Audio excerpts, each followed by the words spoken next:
Train യാത്രക്കാരെ police എന്ന വ്യാജേന കൊള്ളയടിച്ച സംഘത്തിലെ 4 പേരാണിത്. ഇതുപോലെ ഗതികെട്ടവർ വേറെ ഉണ്ടാകില്ല. 25 ലക്ഷം രൂപയാണ് കൊള്ളയടിച്ചതെന്ന്. എന്നാൽ ഇവർക്ക് 25ന്റെ പൈസ കിട്ടിയില്ല. സംഭവം പറയാം. കോയമ്പത്തൂരിൽ നിന്നും കണ്ണൂർക്ക് പോകുകയായിരുന്ന പാസഞ്ചർ ട്രെയിനിൽ യാത്ര ചെയ്യുകയായിരുന്ന 2 പേരെ സ്പെഷ്യൽ പോലീസ് എന്ന് പറഞ്ഞ് 6 അംഗ സംഘം പരിശോധിക്കുന്നു. കഞ്ചിക്കോട് റെയിൽവേ സ്റ്റേഷനിൽ എത്തിയതും പുറത്തിറക്കി. പുറത്ത് ഇവരെ കാത്തുനിന്ന ഇന്നോവയിൽ കയറ്റി അത്യാവശ്യ ദേഹോപദ്രവമൊക്കെ നടത്തി.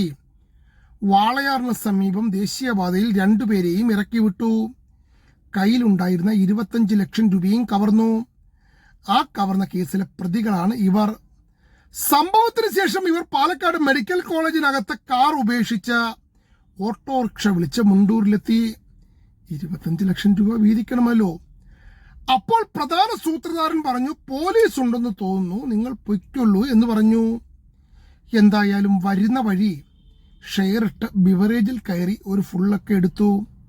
നല്ല ആൽക്കഹോളിക് വെതറുമായിരുന്നു. 2 എണ്ണം വിട്ടതും വാളയാർ പോലീസ് എത്തി പൊക്കി. കേസിലെ പ്രധാന സൂത്രധാരനടക്കം ബാക്കിയുള്ള 6 പേരെയും പോലീസ് തിരിച്ചറിഞ്ഞിട്ടുണ്ട്.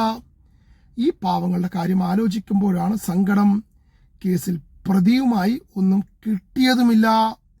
പിന്നെ വാളയാർ പോലീസ് എന്തെങ്കിലും കൊടുത്തിട്ടുണ്ടെങ്കിൽ അത് മാത്രമാണ് ഇവർക്ക് കിട്ടിയ ഒരു ഗുണം.